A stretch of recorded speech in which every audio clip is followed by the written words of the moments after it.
welcome to The Movies Made Us Do It. Me and Matt are back, and today we're talking about Dracula.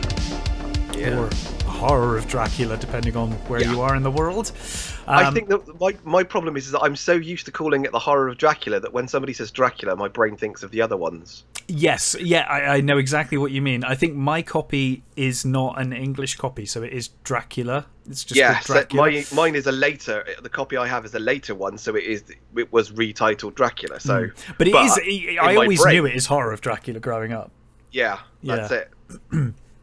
But well, an amazing film. I will always love 31 Dracula. I think maybe my favorite, but this is a close second, if not sometimes better on some days.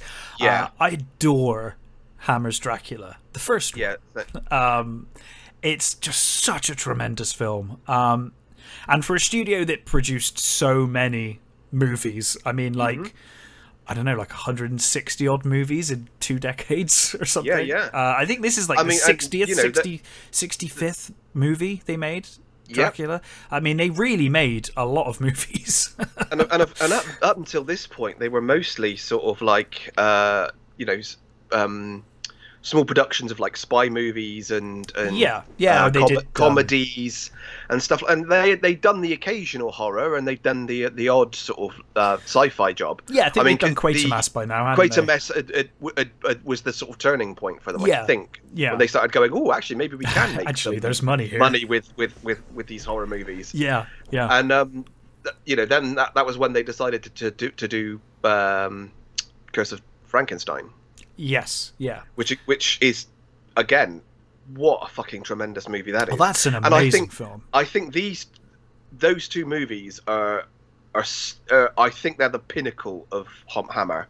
Oh, absolutely. You're absolutely right. They're when they completely believed in what they were trying to do. Yeah. They were using the technology they had to its fullest, and they were hiring just genuinely brilliant actors, before it starts falling off. I think towards the 70s. There's a few films I put up there with these. Certainly The Devil Rides Out. And Quatermass and the Pit. But yeah, I mean, certainly their first stab at Frankenstein and Dracula, both perfect. Almost all of the really good Hammer movies as well are all directed by Terence Fisher. Oh yeah, he knows his stuff. I mean, come on. I think he did 29 movies altogether for Hammer.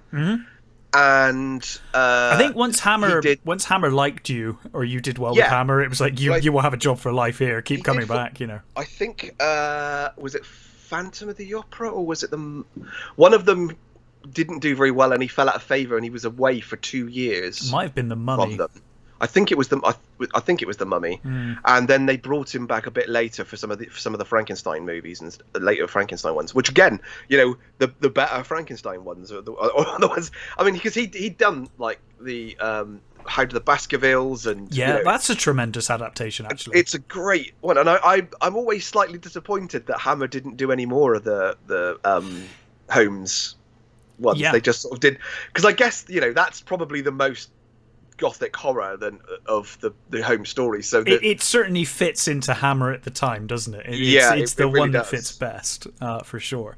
But that's a tremendous adaptation. I watched that a couple of months ago. I think I messaged you and said, I'm watching this, it's great. It's great. Yeah, tremendous. But so 1958, and as you said, Terence Fisher directed. And I think this is probably the first vampire movie I ever saw.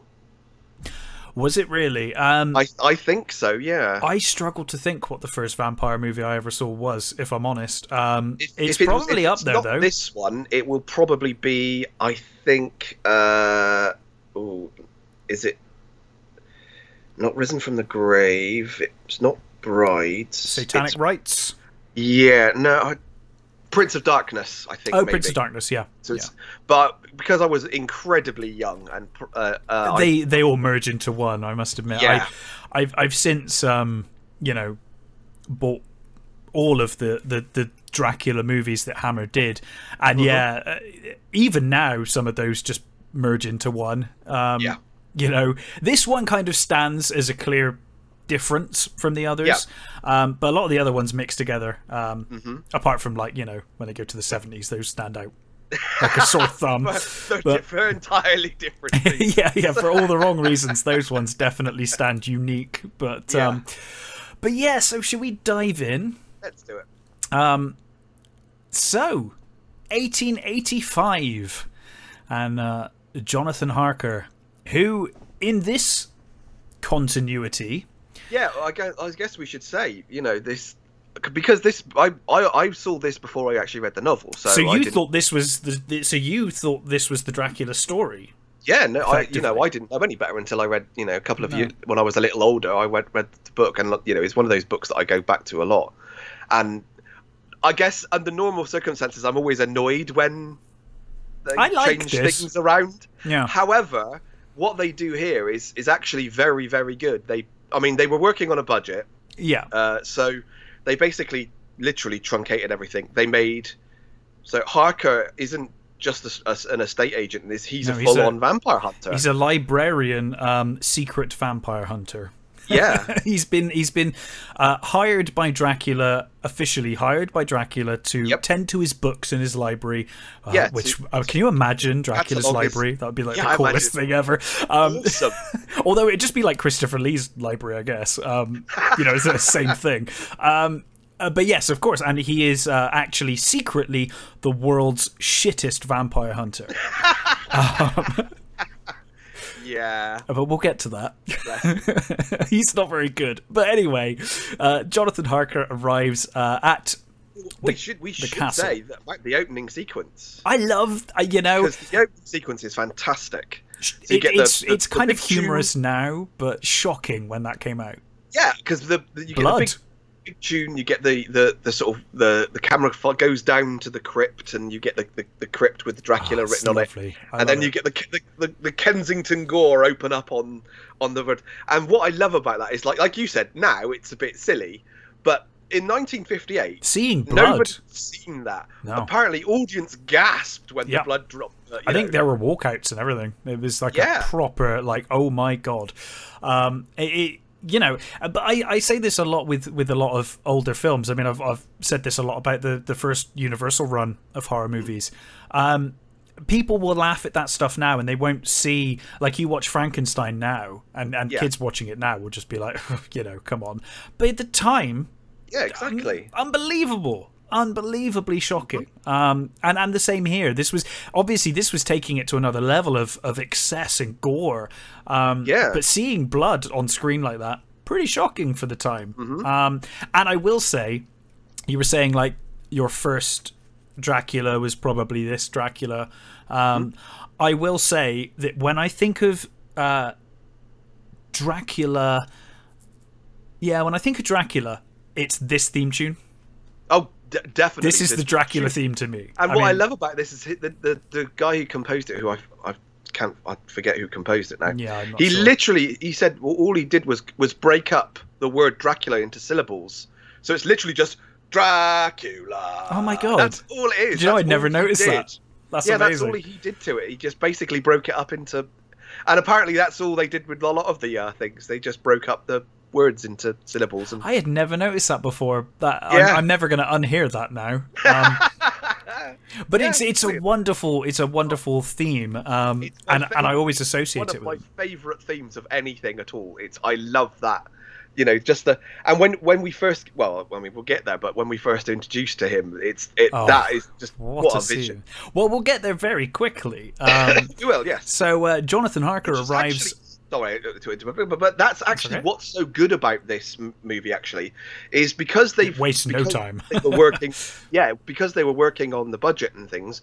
They literally cut all the beginning stuff out of the book, and just literally he goes there. He's introduced. You get to the vampire stuff. It's good, isn't it? It's funny, isn't it? Like, obviously we've got, you know, the original Dracula as an in between, but I love that we've got Hammer's Dracula as the, you know, the real quick. Here you are. Here's everything. Let's go. And then you've got, like, Klaus Kinski's Nosferatu is the like dreamy, slow.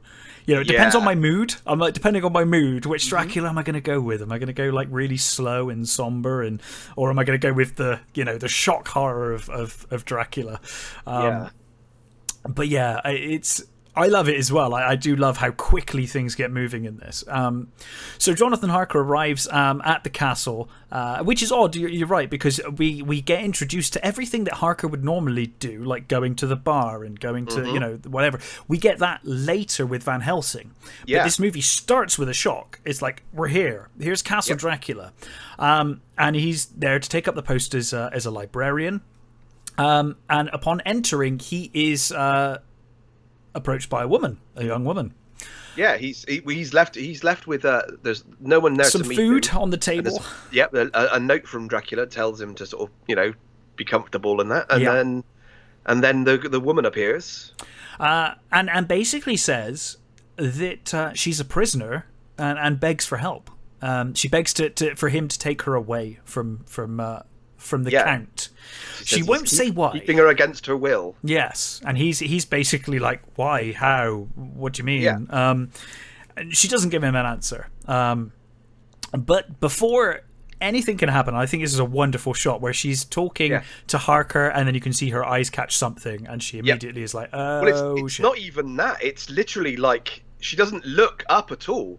She's just aware of his presence. She just feels him behind her. She knows that he's there, and she just takes a run for it. And then we get the iconic shot of the Count at the top of the stairs in the doorway. Yeah, probably one of the most iconic Dracula shots of this movie, certainly.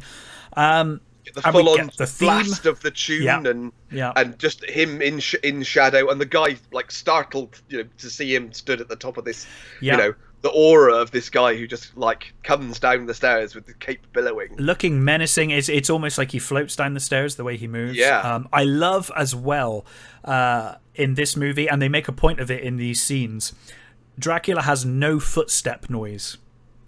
Everyone else does. He doesn't. He's completely silent when he moves, and he moves menacingly down, and then immediately is completely disarming by being really charming and polite and welcoming to Harker. He's immediately like, one of my favourite things about this movie as well, which a lot of there's no silly accents. No. From either him or Cushing is the Doctor. They both have their own accents. They don't mess about with that, because this movie is supposedly basically, that's the other thing as well. There are no journeys, like there's no Demeter, there's no London. It's all set in Germany, basically.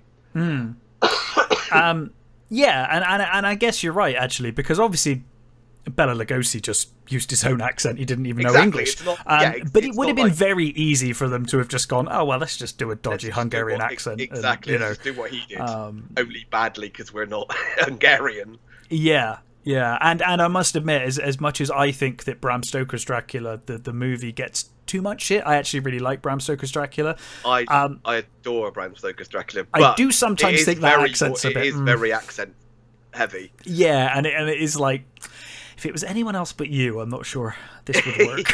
It's like, maybe just because it's you.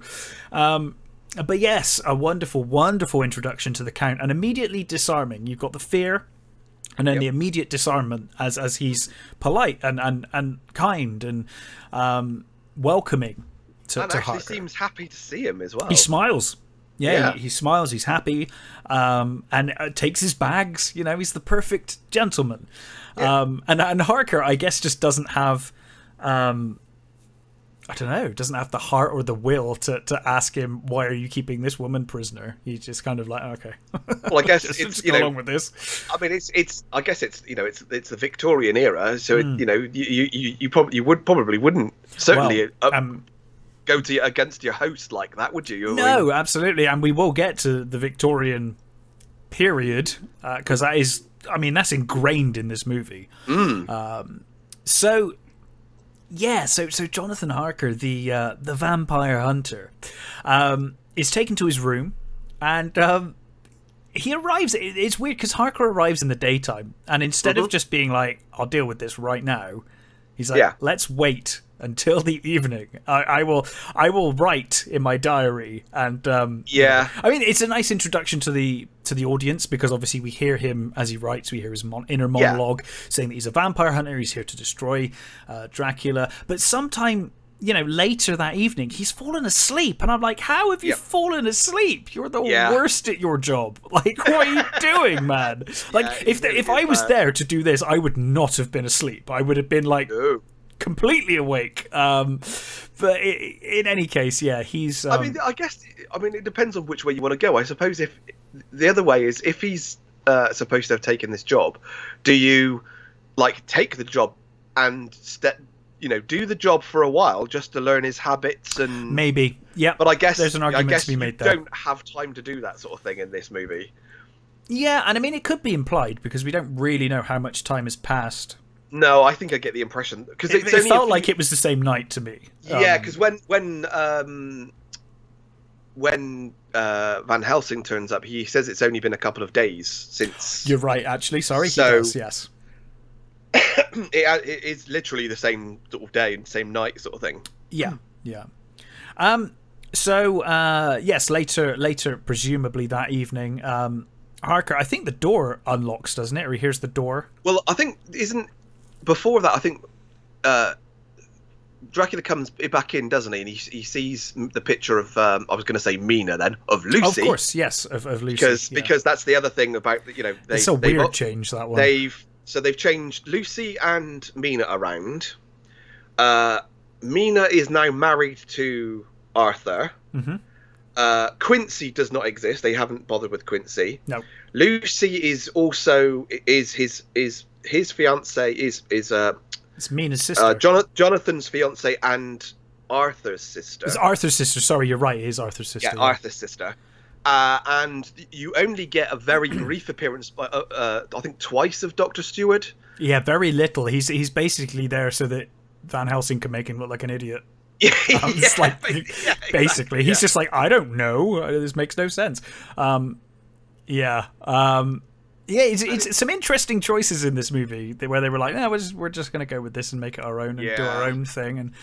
And fair enough. Then that he sees the picture of Lucy, and that's when he locks the door. Behind him. Locks the door behind him. You're right. And then later that evening, the door unlocks itself.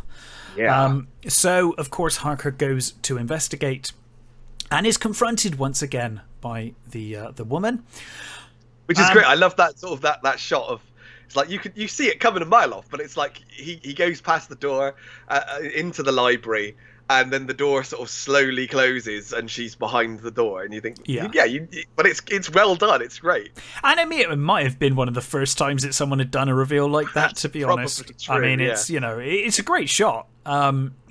It's hard when you watch these kind of films. I watch a lot of films from the 30s and 40s and 50s, and it's very easy to watch these movies and just be like, oh, this is so cliche ridden. But but you have just need to realize these were trend setting. Exactly, it's like I watched Rocky on Boxing Day, and my fiance was here, and the first one, and she was here, and I just turned to her at one point because she'd never watched Rocky before, and I said, like, I realized this just seems like every other underdog movie, but this started it. Like, it seems like a massive cliche, but this movie was the one that kind of did all of that first. It's very hard to go back and not be like, oh, it's just a cliche, so cliched. But just ask John Carter of Mars.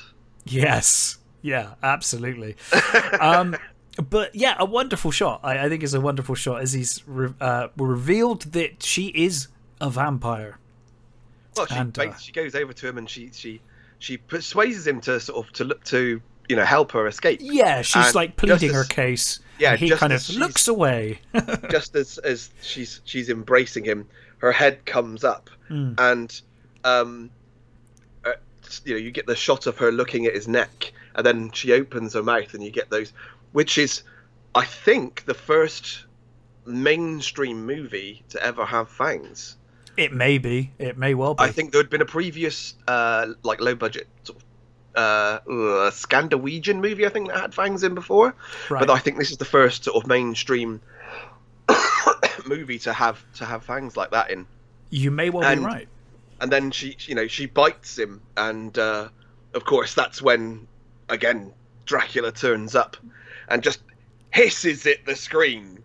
Do you know, I love that. I think it's a wonderful contrast to the gentleman we met the previous day. Yeah, he's just a beast now. Smeared blood, red eyes, and fangs. He's a full-on monster as he charges, across the room and like throws her off him and chucks her to the floor. It's like, what? I mean, you say, what a performance by Christopher Lee, but it's like, it is like, well, it's Christopher Lee, but it's possibly the greatest actor who's ever lived. So this is doing what he does. Is what made him immortal. It is. I mean, this role was his greatest blessing and his greatest curse, and there's probably books about that out there. But certainly this film, he was eternally grateful for this role. This was the role, really, even more than, I mean, Frankenstein's monster is one thing, but he's under a lot of makeup and a lot of stuff. This was his breakout. Like, here he is, front and center, as an incredible Dracula. And he couldn't see a thing in those contact lenses. Oh, I can imagine. And bearing in mind, this is the 50s. Those contact lenses were probably painful. Horrible. Yeah, imagine glass. So, horrible. Yeah, I mean, the Bloodshot was probably just wearing them. It's like not even intentional. So Harker passes out as Dracula pulls her away. You get that shot as well. So after he's pulled her away, Harker tries to get him off of her. He turns around and grabs Harker by the throat. Yeah. Throws him down, and then you get him stalking back over to, and you don't see it. You just hear like her scream, and you think, what the hell has he done? Has he killed her? Yeah, you don't know. What's happened? And then you see him. He hoists her up and leaves the room, sort of thing. Yeah. And Harker's out. And then Harker, of course, wakes up in his room. Yeah. Sometime later. It's daytime, though. We established that he wakes up during the day, and he discovers the bite marks on his neck, and he knows then, he's like, okay, I am screwed. Need to go and do this now. I think that's his best bit of his performance. It is, yeah. Is the anguish in his face when he realizes, he looks in the mirror and he seizes the bite marks, and he realizes that he probably doesn't have much longer with himself, as it were. Yeah, and he even says that in his monologue. He's like, I have to do this now while I still have my humanity. I'm not sure, I can't remember the exact line, but he effectively says, I don't have much time before I lose myself to this beast that I'm becoming. I need to go and deal with this now. So he heads to the crypt, and this scene always frustrates me because he finds Dracula right there, and Dracula's asleep, and he finds Dracula first. Yeah, he does. Yeah, right there he is, and he's asleep. He's not aware of anything going on as far as we can tell, and he's like, I'll go kill the woman first over there. Not the main guy, not the main reason I'm here. Maybe it's him being gentlemanly or something. It's like, I'll deal with the woman first. Make sure she gets off to heaven first, sort of thing. I mean, at a stretch, the later Dracula movies in the Hammer series do make out that he's kind of hypnotic and he's got a way of persuading people, but he's completely unconscious here. So I really don't buy. It just seems really odd. It's kind of an odd choice by the director to have Harker leave Dracula and deal with the woman. Maybe you're right. Maybe it was just like, I'll help her first before I deal with. I mean, it's a stretch. It's a stretch. He comes across like a bit of a fool here. He does. So of course he takes a stake and he kills the vampire lady. She cries out in pain, and it's all very loud enough to wake Dracula. We got that wonderful shot as well of the woman withering and aging. Which I love. I love that shot. That's one of the other things that I do find quite funny in this is when they place the stakes. It's always under the sort of the breast and a bit too low. Yeah. It's like, heart's not there, dude. No, you're not gonna kill her, take her out there, man. But they just didn't really trust him with the stake. Like, if you cock this up. But yes, it's it is what it is. It But in any case, I understand why they did it. I mean, yeah, of course. Remember, we're still in 58. Oh yeah, so, yeah, absolutely. It's the same as these days. Very rarely do you see someone slit their wrists in the right way. You know, we just don't show that because we don't want people to see that necessarily. Yeah. So I understand. It was the 50s. Yeah. So the lady withers, ages, and dies, now at peace. But when Harker turns to Dracula, he ain't there anymore. No. Well, he turns up. He turns up at the top of the stairs. It's weird. Yeah. It's like he left and came back. He's like, I've gone. Yeah, now I'm going to come weird, back. Because there's nowhere to be seen, and then he sort of like comes through the doorway. It's almost a weird shot. I almost wonder whether they didn't intend for that and they just kind of cut it that way, because it almost feels like maybe he just walked into shot to do the shot and then they just left that whole bit in, because it feels like he should have just been at the top of the stairs and closed the crypt. That should have been, for me, that would have been a much better shot. Yeah, the actual walk-in is a bit weird, but yeah, whether he was late or something coming and they were just like, oh, we'll just run with that because it looks fine. It's just a bit weird that he disappeared and came back. Yeah. Well, especially when you think, you think if, like, well, in my brain, I always used to think, well, maybe he did the old turn into mist or something and went up there, and then he comes through fully formed. But they make a point of... They do. This is a very... They tried to ground this movie. So, you know, well, we'll get to that later. We do, because they have an argument over the form that Dracula can take later in the story. But yeah, so poor idiot Harker is trapped in the crypt. He's doomed. And he is definitely doomed. Days later, we are finally introduced to Peter Cushing's Van Helsing wearing the best coat ever. The big fur. I love that coat so much. I love that coat. I like his. Actually, they're all good, but that coat later on with the you know the blue one. That's I prefer that one, but I do like this coat. He's tremendously dressed this entire film. In every scene he's in, he's just dressed impeccably. So yes, Van Helsing, Dr. Van Helsing, arrives at the inn looking for Harker, and he initially turns up and he asks for some food, and the innkeeper is and the you know. It's the usual. We don't get many travellers in this part, so we don't get you. Yeah, and maybe a little suspicious, but more than happy to serve him and to deal with him. But and the maid he asks, or the serving maid or whatever you want. I think it's the innkeeper's daughter, isn't it? Is it? Yeah, he calls her to take the meal order sort of thing, and then that's when Von Helsing asks if anybody's seen Harker, his friend, in a couple of days, and of course they all say no. But she lets slip that he did. Yes, she says yes. He was here. He asked me to deliver a letter, and she said he says it was it this letter, and then she looks at her father, and he's like, she says, well, I couldn't say, sort of thing. Yeah, and he basically dismisses her, and she goes into the sort of thing, and he goes to sit Van Helsing goes to sit down at a table. I love the way that like one of the patrons gets up and moves away from him. And I like the innkeeper. He basically says like, well, I'm honor bound to serve you food, but after that, just fuck off. Yeah, like get out. Get the fuck out. Once we're done, get out. Like, but you know, they're terrified.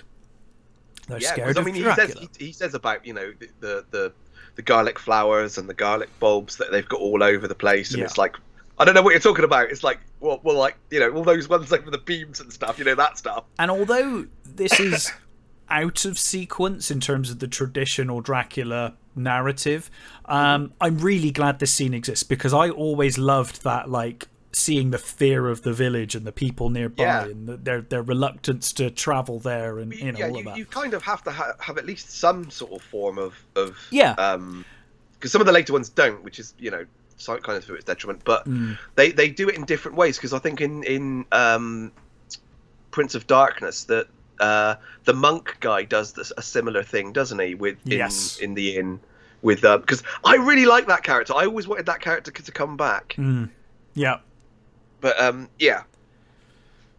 So the innkeeper's daughter comes with his meal, and she whispers to him, you know, this diary was found. I've got this journal. Yeah. This was found by the castle after your friend disappeared. My father told me to burn it, but I couldn't bring myself to do it. So, you know, she leaves. Yeah, I mean, I guess the assumption is that he threw the journal out the window or something. No, or did he mail it? No. What he does is, before he goes to the crypt, yes, there is a shrine to Mary outside the castle. Yeah, and he puts it behind I think he puts it behind the statue of Mary, and that's where it's found later. You're absolutely right. God, this is terrible. I watched it last night. I'm already like, what happened? I don't remember.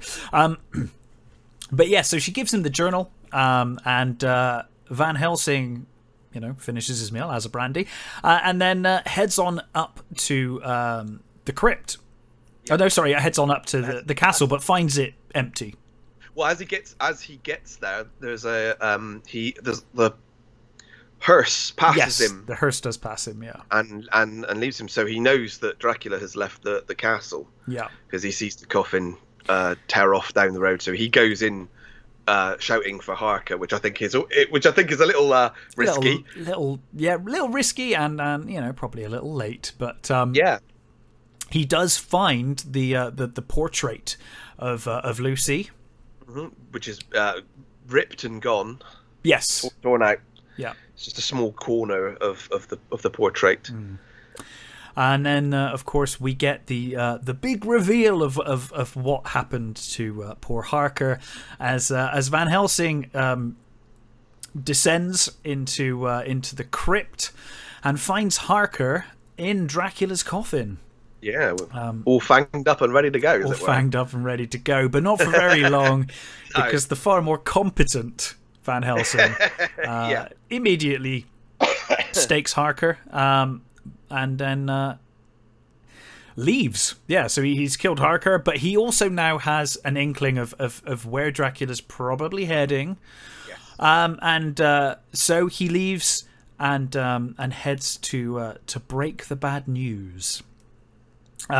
So we're then introduced to Arthur and Mina. Yep. And Dr. Van Helsing. The amazing Michael Goth. Oh, Michael Goth is so good. And again, he's another one. Like, the Hammer movies with him in. Yeah. Just superb.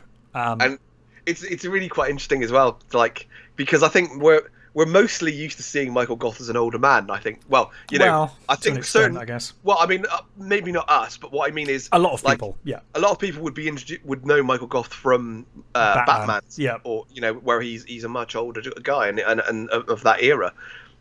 Well, I think that probably goes. Seeing him, sorry, I was going to say I think that probably goes for a lot of Tim Burton stuff, because I mean he did the same.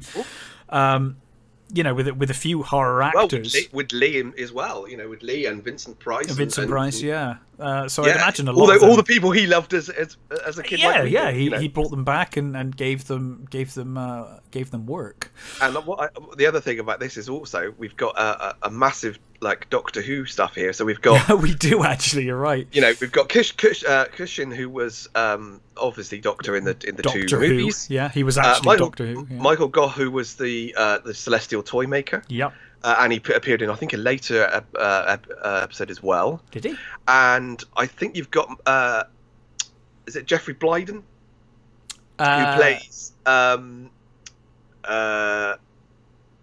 Who plays Van Helsing's manservant?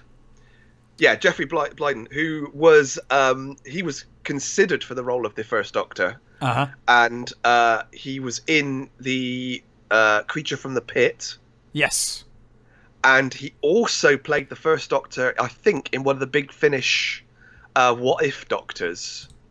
Oh, okay. So yeah, there's a huge sort of, you know, Doctor Who sort of thing going through this movie, which I love. Yeah, it's an incredible movie. The cast in this film is tremendous. It's a brilliant cast. It really, really is. So yes, so we are introduced to Arthur and Mina as Van Helsing. Who are the epitome of a Victorian couple. They really are, and that is one of the key themes in this movie. And that's where we kind of get to the meat and potatoes of this movie. In that they're the traditional Victorian family, and a lot of this film is kind of steeped in Victorian tradition and Victorian morals, and the results of those morals. Or at least that was the intent of the director, I think. Yes. Victorian repression. Yes. It's a big theme certainly. In this movie. Yeah. But in any case, before we get to that, Van Helsing is being really cagey in trying to explain how Harker died. Yes. So well, he's not. He literally says, I can't explain it. I can't tell you why. Yeah, which is worse than just lying, though, isn't it? Yeah, he could have just made up something. You know, even worse than that, he says to him, oh, you have the death certificate. And he's like, yeah, you signed it. You signed it, yeah. It looks dodgy as hell. It doesn't say how he died. Yeah, and then he asks where his body is, and he says, no, he was cremated. He's like, on whose authority? He's like, well, on Harker's authority. He told me once to cremate. It's like, okay, sure. So. Exactly. You'd want some sort of inquest, wouldn't you? There's something seriously dodgy going on here. I mean, he could have told some better lies, I think. Yeah, but he's being honest. He's being honest, and he's not lying as he can. Yeah, he's obviously admitting all of the vampire stuff. Yeah, he cannot tell them about the vampire stuff, so he's omitting that. But he is kind of makes sense later on when he explains. It certainly does. It certainly does. But what this does quite early on is quite understandably cause a rift between Arthur and Dr. Van Helsing. Yeah. Arthur does not trust Van Helsing, doesn't want him in his house. He says, "Look, please leave my house." And then we're introduced. There's a discussion about Lucy and how she's not very well. Yeah. And you're introduced to Lucy, who's all pigtails and innocence. Innocence in her room. Yeah. And you know that they basically say, you know, oh, you know, just rest and you know, we'll see you in the morning, sort of thing. And they leave the room, and immediately she gets up and goes to these double doors and opens them up, and takes off her cross, puts it in the drawer, and then arranges herself in a most seductive manner on the bed. Well, that's the thing, isn't it? And again, it's a lot of that Victorian repression. The victims in this film, you've got Lucy, the unmarried virgin. Yep. And you've got Mina later, the frustrated wife. And the victims, I think, were very purposely chosen in this film, and it's kind of a commentary on Victorian, you know, Victorian standards, I guess, Victorian and morals. What they do in this movie, which they hadn't done in any of the previous vampire stuff, is that they basically made it that these women actually like this. Well, they want this to happen. They cut the scene where Mina is attacked by Dracula. I think it's back in. There's like a Blu-ray release. I've got the version. So I don't have that version. I have the version. It's just there's not actually a lot cut. It's just basically. But they cut it not because of the gore. They cut it because she enjoys it. Yep, they cut it because of the sex. Because of the look on her face, she is happy. She wants it. That's why that is the reason they cut it. It wasn't gore or anything like that. Where you'd think, oh, they cut it because of this. It's because it was so taboo that she would enjoy it. She would enjoy it. She exactly. It. And we get that here from Lucy. Yeah, we get this because she smiles. She's in bed and she smiles. And she's like you said. She's arranged herself in the bed. She is you know. Yeah. Waiting. And not only that, it's. I mean, you know, she is covered up. Oh, but yeah. we are talking in like the flimsiest of 90s, you know. And it's the late 50s. This is pretty. Yeah, exactly. And of course, Dracula is there in the doorway, and he comes over. And I do like that as well. I mean, I know later we do have the conversation about what can he transform into and what can't he transform into. But I do love the way he just kind of appears in the doorway. He's just there, yeah. He's just there. Yeah. Which again makes me think they should have done that in the earlier scene in the crypt. He should have just been there. It worked. It would have worked better for me, but that's just me. And of course, we do see that she's already been bitten. As she kind of lies on the bed. I think she just kind of caresses the scars on her neck, doesn't she? Yeah. And then of course Dracula arrives and bites her again. So Mina is getting nowhere with the doctor. She's having no luck with her current doctor, so she seeks out Van Helsing. Well, she actually says to him, "Can I get a second opinion?" And he says, "By all means." So she goes to see Van Helsing. Yeah. Now, before she gets there, of course, we got that wonderful scene where Van Helsing is listening to himself in the wax cylinders. Yeah, the wax cylinder dictaphone. He's and you got that wonderful scene where the servant guy comes in and he's just like, "Did I just hear someone else in here?" He's like, "Of course you did. Myself. I was talking to myself." I always love that. It always makes me laugh. It's almost like it almost reminds me of him being Doctor Who for a moment there, where he's just like, of course I was talking to myself. But yes, so Mina turns up and kind of asks if Van Helsing would help treat Lucy for this mysterious ailment. She describes some of the symptoms, and you could see immediately on Van Helsing's face, well, he's like, okay. Pretty much what he assumed or feared was going to happen has happened. And we should also point out, actually, with the Peter Cushing, of course, because both Lee and Cushing had previously appeared the year before in the Frankenstein movie. Yeah.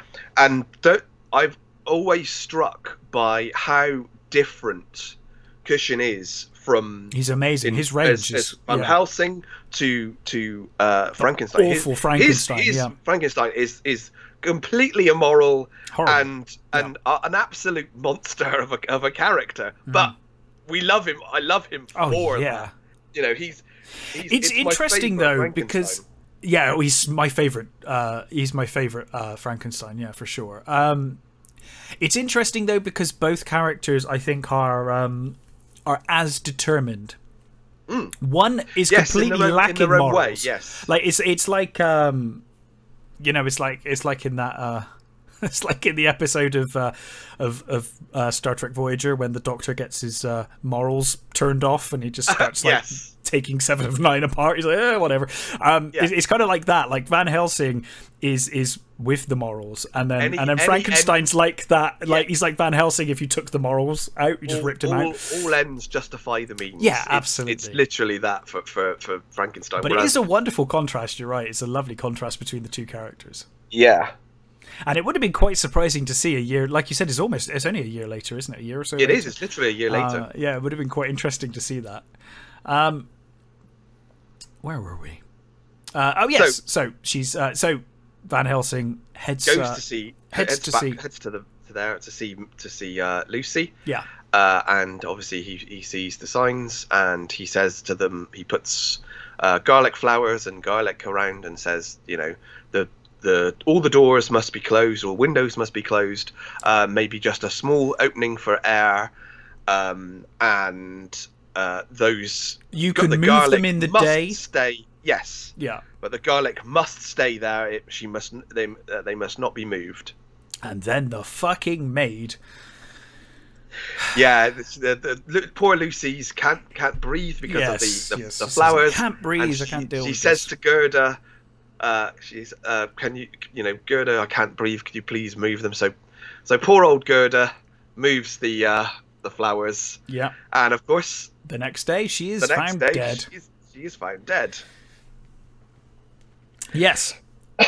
So finally, Van Helsing says to Arthur, I tried to keep this from you. I was going to keep this from you, but I think now this death is too similar to Harker's death, so I'm going to show you the truth. I don't think you'll believe me. Yes. But here are Harker's words, and he hands him the journal. Yeah. Yes. So obviously it's implied that he reads that. Yes, and we get a scene. I think. Yeah, we then get a scene with a policeman turns up with Gerda's daughter. Yes. This little girl who says that basically Aunt Lucy came and took her away, and then someone appeared and Lucy ran away and left her, where she didn't know where she was. So she was lost. Love this scene, and this girl is great. There are some really dodgy child actors through the 30s to probably up until recently, really. Even in the 80s and stuff, there were some pretty dodgy ones. But we're a long way away from Son of Frankenstein, which probably one of my favorite Frankenstein movies, but the kid in that is horrible. Like, have you seen that movie? God, I have. Where he's like, well, hello. He's just like the worst kid ever. I know. He just can't act. I mean, he's just a kid, like no acting training whatsoever. He's just speaking lines at the top of his voice, and that's it. But here, I thought this girl did a really good job. No, she's wonderful. She's wonderful, and I love the scene as it plays out. Because obviously we know what she's going to say. Yes. But of course Mina doesn't, and then the look on Mina's face and whatnot when she says, she saw Aunt Lucy. It was Aunt Lucy, and then this other guy came along, and wonderful scene. And so then we get so then later on we get again we see little Tanya being called. Yes, she's in there, and she says she could hear Lucy calling her. Yes, and Lucy says, Lucy, who's now like full flowing hair. And, and well, I guess it's burial robe, but basically nighty. Yes, a nighty. Looking all fangs and again ready to go. Brings her to the graveyard. Yeah, she says, well, let's go and play. I know a place that's secluded. So she takes her off, and then we cut to Arthur. Arthur, who is in the outside the crypt. Yes. He goes in and he sees that her tomb is empty. Yeah. So he comes back and he waits for her, and then Lucy comes down the stairs with little Tanya. And she comes towards him and she says, "Oh, why didn't you come sooner, Arthur?" And she, you think it's almost like, "Oh, it's a bigger meal." Yeah. It's like she's not upset by this. She's like, "Oh, good. This is going well for my, potentially first night, second night. I guess second night." They say it's the first. He says it's the first night, but it's not. It's clearly the second night because she's already been out. Yeah. Yeah. But then, of course, Van Helsing appears. With just as she's about to munch on Arthur. Yeah. Van Helsing puts a cross in front of her, and he presses it to her forehead, and of course it burns. Yes, it burns her forehead with the shape of the cross, and she retreats. She flees back to her tomb. And of course, it's explained to Arthur that Lucy was basically going to replace the vampire woman that Harker killed. Yes. And obviously, of course, we know that Dracula has, a different attachment to her as well. Yes. So Van Helsing, then obviously Arthur now believes. He's like, "Oh, okay, now I believe you." But this is where they make a mistake because Van Helsing says, we have to keep her alive. Alive. We have to keep her undead. Yes. So that she can take us to where Dracula is, because we don't know where Dracula is. We know he's here somewhere, but we have no idea where. So, and of course, Arthur's so appalled by this. He's like, "No, she must be free. We must save her soul." Which, to be honest, as Victorian father, you're like, okay, I get it. As a brother, you would brother, be, brother. I mean, you'd want, you'd want to save the soul of your dear. Absolutely. Because like you said, it's a Victorian thing. They're obviously they're going to be religious. Yeah. I mean, to what extent, however, but they will at least have a healthy fear of God, as it were. And with the evidence presented in front of you, you're going to want to. To save the soul of your sister. So he persuades Van Helsing to stake her. Van Helsing stakes her, and then Arthur looks into the tomb, and there is the beautiful, serene, non-scarred or fanged Lucy. Yeah, she's returned to her angelic appearance. She's at peace. And then they basically retire to make plans. Yes. But meanwhile, while they're doing this, oh no, he's first. That's when they go to track down Dracula. Yes, they realise that there's a border crossing that his coffin would have had to have come through, and they head off. Yeah. So they head off to this place to see if they can track down where it goes, and while they're away, a messenger comes to Mina and says it's a message from Arthur, and he's told her to go to this undertaker's house, and he's waiting for her there. So, well, someone's waiting for her there. Yes. So off she goes, and meanwhile that Arthur and Van Helsing are at the border guards, and I love the border guards, sort of like this coughing old guy who's sort of, you know, he's all officious and like, no, I couldn't possibly do that. And I love the way Arthur pulls out these 2 banknotes and sort of, you know, flexes them and then puts them on the litter spike. And the guy's looking at the first note, goes down, no, couldn't possibly. And the second note goes down, and it's like, well, of course, you know, there are certain extenuating circumstances. You being a doctor and all, he puts the whole spike in a drawer and pulls the book out. Yeah. It's a great scene. I love. It's a rare moment of kind of humor and levity in this movie. Yeah, well, there is a couple of like oddly sort of humorous moments, and then there was a bit with the Undertaker later on as well, which is quite funny. Yes, yeah, that's very true. So they work out that this is it was sent to this mortuary house. So they basically go home, I think, first, isn't it? They decide to go. Yeah, they go to. This is where we're getting to the point where I got to the cut scene. So your scene is in here somewhere, right? Because no, the cut scene's later. It is the bit with the owl. Yes, that's coming up pretty soon. No, that's later. That's a bit later because that's the second appearance of the second of the things, because the first one she turns up at the house. She rings on the door, knocks on the door, but then she sees there's a light coming from a room off the side, so she goes into there, and that's where Dracula is waiting for her. Mm-hmm.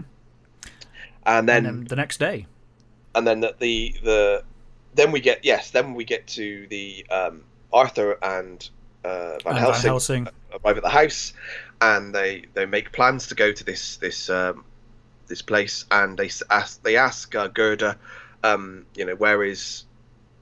I want to talk, I want to see her, speak to her before we leave. And Gerda goes up and says, and comes back and says, the bed hasn't been slept in. She's not there.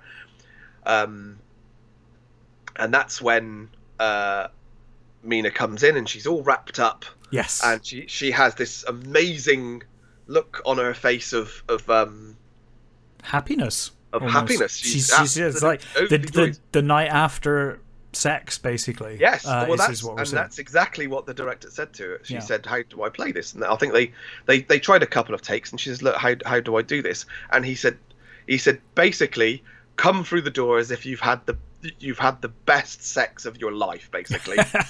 Yeah. Which is exactly what she does. She comes through, and she's all flushed, and she's all completely satisfied, as it were. Yeah.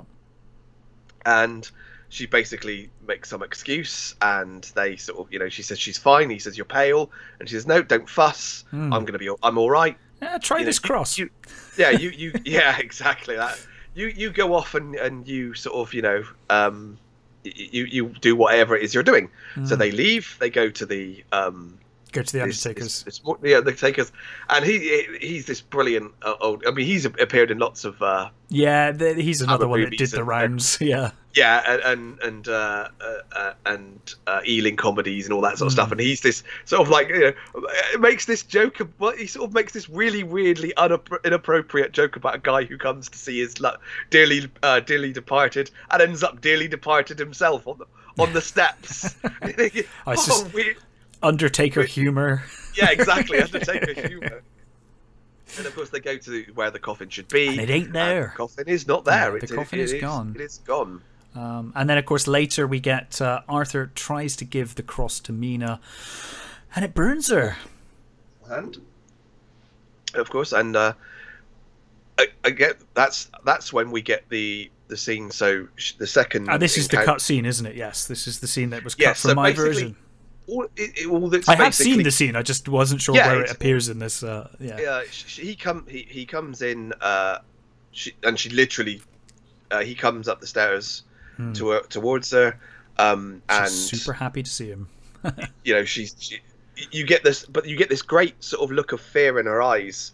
There's fear, but there's also lust. Yes, and she likes the danger, and she likes this kind of. She's like scared of it, but at the same time she wants it. And by the time she gets to the bed, she languishes herself over the bed, and Dracula comes over to her, and he's nuzzling her, and he's sniffing at her, and then of course he bares his fangs, and he lunges in, and then you get the owl screech. Yes. Because they're outside, they're waiting for Dracula to turn up. They know she's going to be coming, so they're outside waiting for him. And it's basically what is cut is the moment from him going over to the bed. Yes. And going to her, and then it cuts to the hawk. So it's that very small bit. It's her smiling and looking happy as he approaches. Yes. Yeah. Basically, so they basically said, look, just cut that. It's too much. Cut it. And then of course, they're outside thinking, well, what's? He doesn't turn up. They didn't see him arrive. Yeah. So the dawn arrives, so they go back into the house, and she's in even more of a state. Yeah, basically, than she was before.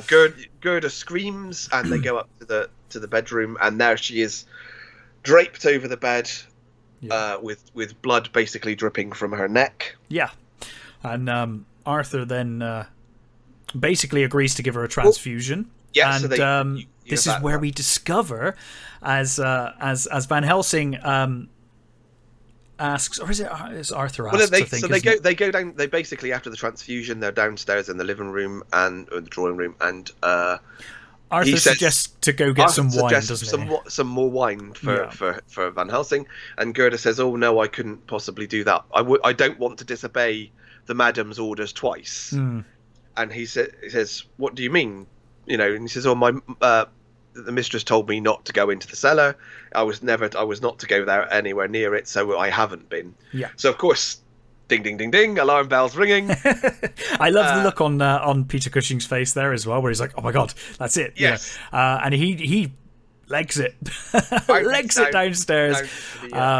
Finds the coffin, but it is empty. Yes. And Mina is gone with Dracula. He turns around, and Dracula is literally coming through the door. Yes. As he looks round, and Dracula sees him, hisses, bolts the door behind him, and flees. Dracula has his bride. Mina. He has his replacement bride, and then we get this wonderful chase. As Dracula rushes to get to his castle before sunrise, which seems like a real dangerous thing to have done. But I guess he was startled and had to make do. Always liked this scene. I always did find it a bit like it's clearly daylight when he gets to the castle. It's like clearly day, it is. But fine. You forgive a lot. You get the broken roadblock at the border crossing. He charges through that, and I love that you get the scene where he's there repairing the like tying it together and repairing the what's the word I'm looking for, the gate, is it, the border gate.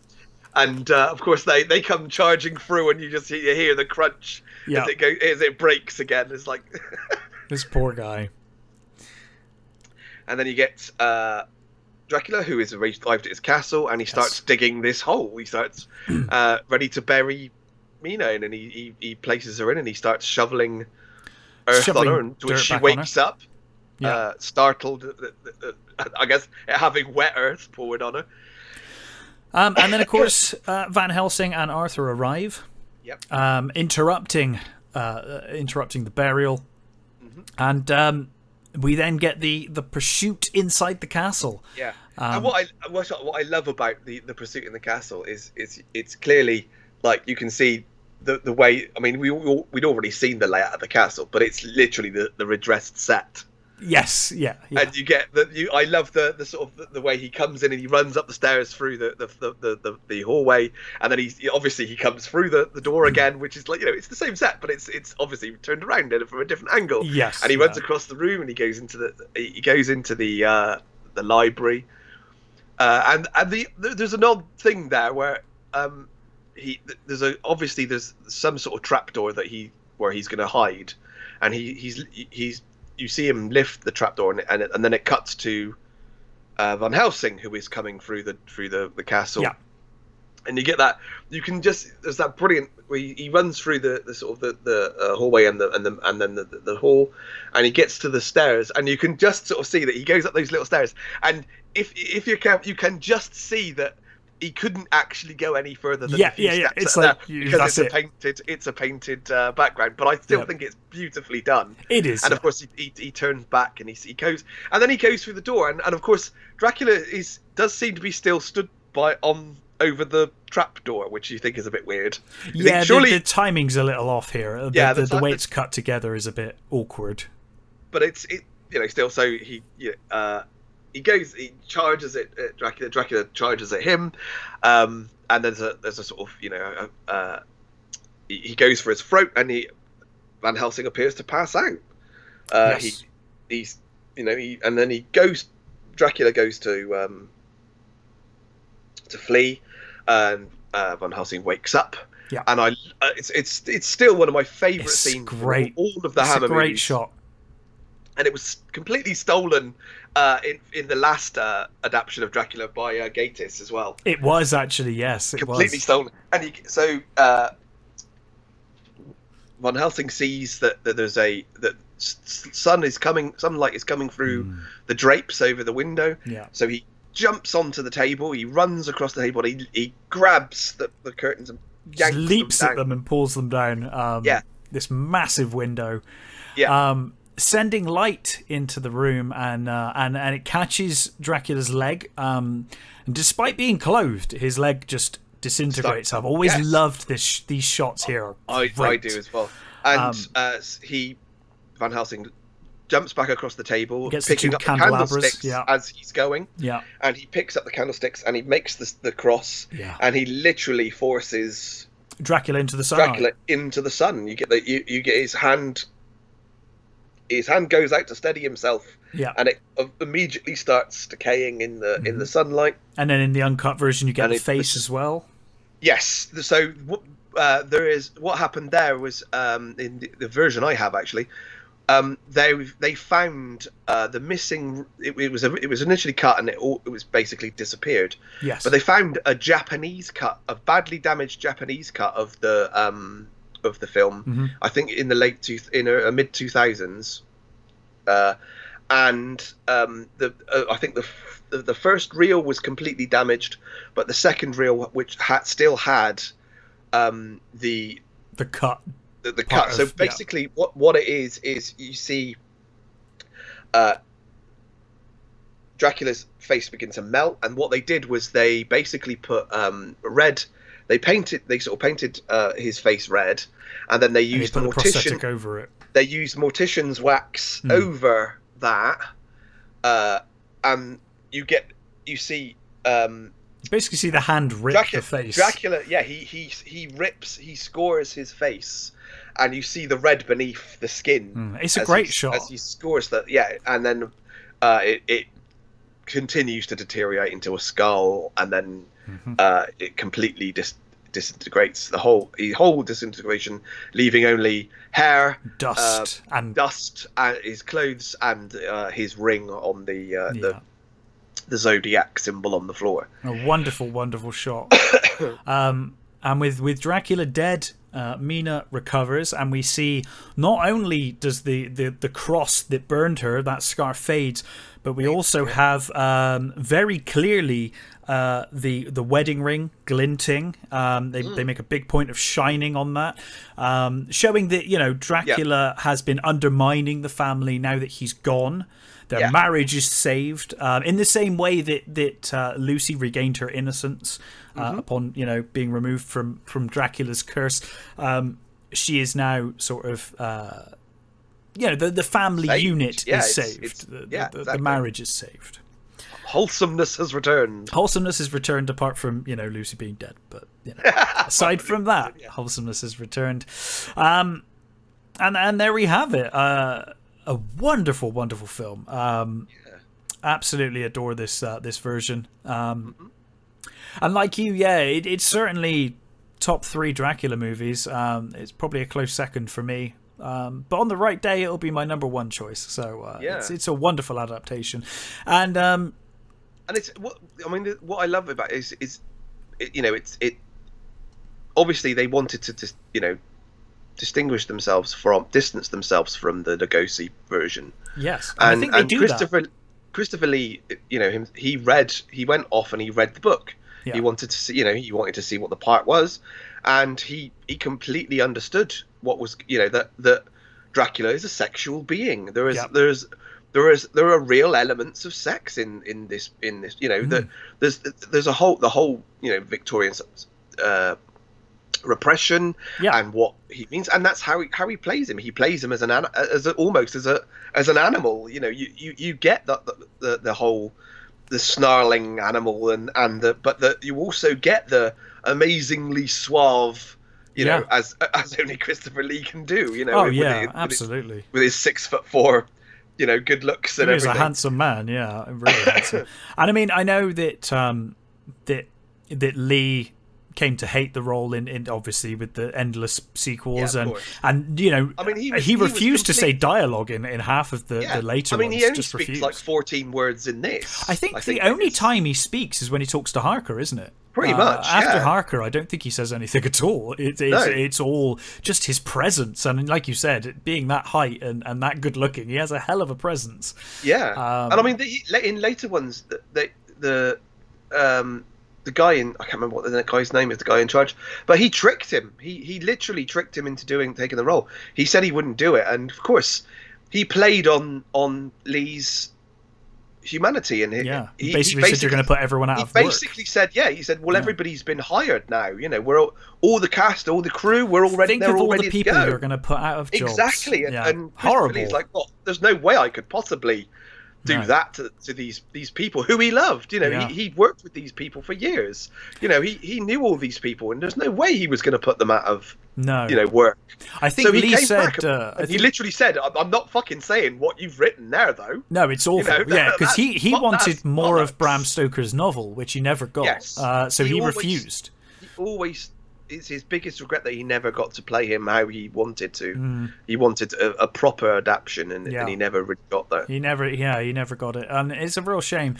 And I know that that Lee said he was he always felt that he was massively indebted to Hammer for the role of Frankenstein's monster, and more importantly for the role of Dracula. But he always said, "I paid that debt off." You know, within like 1 or 2 movies after this, and then you just preyed on my kindness and my goodwill from that point on, and he didn't feel like he owed them anything by the end. No, and he was very critical of Hammer. I think towards the end he was glad that they went out of business. I think he was just like, they're just a real, you know, and it's a real shame because Hammer produced such great movies. I mean, they did, and even some of their little oddities towards the end of their sort of life. They did some interesting stuff. Yeah, they did do some nice ones, but by then it was all more about the boobs and it was, unfortunately, and the gore and less about the stories by then. And the thing is you know, tastes had changed by then. You know, no one wanted the gothic horror stuff anymore. That, you know, slashers had started coming through, and you know, The Exorcist had come, and you know, new horror was just entirely different to what Hammer was doing. Hammer couldn't compete with what they were doing. You know, because they still had this. They wanted to stick to their sort of formula, and it wasn't working anymore. Yeah. Which obviously, it's a shame, but they kind of did it to themselves, really. I mean, they were a sort of victim of their own success, really. Yeah. Because I mean, these two movies, the first two, Dracula and The Curse of Frankenstein, that they made, like, I think they tripled their budget. Their budget. Oh, they did very well. They made ridiculous amounts of money. I mean, that's why there were so many sequels to Frankenstein and Dracula. They just made they made a fortune, and for for the budget, they did very, very well. And I think Frankenstein did a little better with its sequels than Dracula did. Yes, they do decline eventually, but they lasted. Oh longer. Yeah, they still have. There are still some duds. Yeah, but I think there are better movies in that sequence than there are in the Dracula. I think the reason for that is that Cushing was playing the role of Frankenstein and was keen and delivering the lines and really playing that character, because I think Cushing loved that character, whereas Lee came to hate Dracula and said no lines, which then meant the Dracula movies were dependent on the supporting cast, which often wasn't terribly strong. No. Whereas with the Frankenstein movies, Cushing was there front and center and really, Yeah. I mean, I think that's it, isn't it? It's exactly that. Cushing got a meaty role that relied on his presence. Yes. So Dracula just became a name, a voiceless villain. He was just he just turned up, nibbled on some necks, and went away. That was all you kind of needed for Dracula. So they were completely contrasting in that respect. That Cushing just got more to do. So yeah, I think Cushing loved playing Frankenstein for the most part. I think I know he was never keen on the. It was so far removed from who he was. Yeah, absolutely. He was a genuinely gentle man. He relished the idea of performing this horrible man. I think the only one he really hates, I forget the name of it, it's the one with the rape scene in it. I know he was never keen on that one, which I think was the last one, actually. I think it's the last one that he was in. Is that Frankenstein Created Woman, or is it... No, it's... I can't remember off the top of my head, but in any case, for the most part... Monster from Hell? Might be the Monster from Hell. I think it was the last one that Cushing was in. Must be destroyed or something like that. I can't remember. I forget the name of those ones. I know the scene you mean. Yeah. He was very upset about that scene. I think that was what finally soured him on that role. But I think he was very keen, and it goes to I think that was to the film's credit, to the film's strengths, the sequel strengths for Frankenstein. Whereas with Dracula, Lee took a step back and was obviously not infused and not willing to speak the lines they'd given him. So it was dependent on the supporting cast. Which there was a serious gap between him playing Dracula. Well, the next movie like he's not years? in. Yeah, because the next movie he's not in. It's the Brides is Baron Meinster, isn't it? Yeah, which is a great movie, actually. Which I really like for its own thing. It's fine. In the same way that I love Frankenstein Created Woman as well, although obviously Cushing is in that film. Is it the performance I love in Brides is Martita Hunt, who plays the Baroness. Yes, and she is wonderful. She's tremendous. It's this sort of like woman who's keeping her son chained up for the good of everybody. Yeah, and eventually she's turned. It's great. It's like she's turned by her own wicked son. I really like that movie. And you've still got Cushing being tremendous as well. Yes, with so Brides, I mean that was the through with that one was the fact that at least Cushing was back as Van Helsing. Yeah, it feels like a sequel. It feels like a true sequel because you've got Cushing there still, and it effectively follows on from the first movie. But yes, it's certainly when you get to, I think they I would say they've all got their own charm, and I still enjoy watching all of them regardless at this point. Yes. But I would say once you get to Scars and the AD... the 71 is or 70, whatever it is, terrible, but I still enjoy watching it. That's the thing. I still enjoy watching it, but I think by the time you get to Scars, Dracula AD, Satanic Rites, it's all real ropey. 72 AD 72. Yeah, there's some serious, but I think the thing is that all of those, there are little nice ideas in them. I quite like some of the sort of, the ideas, but they just didn't quite hit them right. No. They're sort of, even when they're trying to be hip, they just slightly have not done it right. You know what I mean? They've done it too late. It's too late. They're like the old people trying to be hip. It's literally. I think the biggest problem with it is that they tried to be hip. I honestly think that I don't have a problem. In fact, I quite like the idea that this what started is a Victorian Dracula becomes a then modern day Dracula, and we see that Dracula, obviously he's immortal, he's brought back in the modern day. I've no problem with that. It's when they felt they needed to inject all of the 70s music and the 70s, it's like they went over the top with that, and it's like, no, if you just kept the same score, kept that Dracula music and kept everything as it was, but said it in the 70s, it probably would have worked for me. It would have worked a lot better, I think. Yeah, I agree. But this film, however, is an absolute masterpiece, and cannot completely recommend it highly enough. And, I mean, again, everything, it was one of the early movies to use color. It's one of the first. Color, blood color as well. Yeah.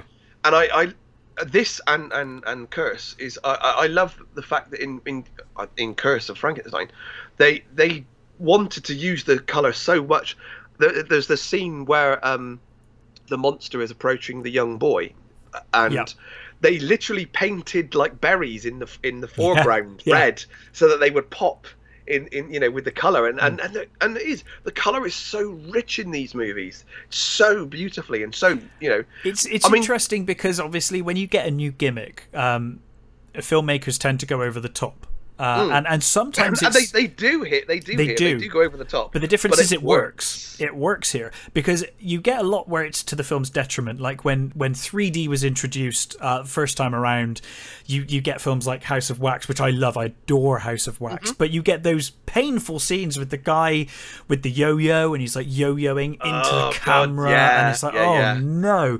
And here it was like, we've got color, look at all of the color, but it just looks amazing now. It's just something really dazzling and vibrant about all of those colors that I love it.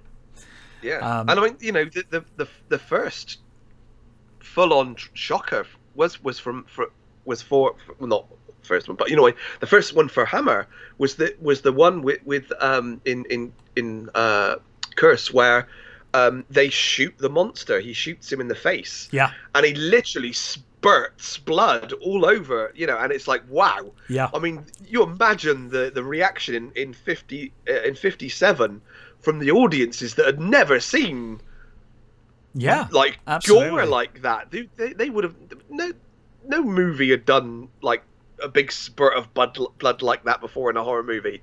It's amazing, and it's beautiful, and of course it's completely the wrong color for gore, but of course it's Kensington gore, as it were. It's brilliant.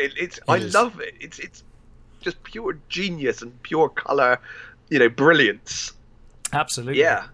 And they completely, Terence Fisher knew what he was doing when he did these movies. He pure, genius of the guy. Not to go off topic, but my absolute favorite scene of Curse of Frankenstein is the stairs, when he pushes him off the top of the stairs, and we get that great shot of him falling down. I love that shot. That must have been so shocking at the time. That must shot, because you see it. It's like, whoa, his fucking head hits the ground. I mean, of course it's a cushioned floor, but Jesus, that still must have fucking hurt. Great shot, that shot. It's a great shot. Yeah, those. Oh my! I mean, you could. We could have an entire episode on what stunt doubles used to go through. I mean, they go through a lot now, but good God, you see some of those old movies when they're on trains and doing stunts on. You're like, oh my God! You're like, if you messed up here, you're dead. Like, Cushing, no question. Cushing, of course, did his own stunts in Dracula, and of course they didn't want him to do it. They said, we'll get a stuntman in, because what you think of as minor things, like him jumping onto the the curtain, or Yeah. leaping over the banister at one point when Gerda screams. Yes, and yeah.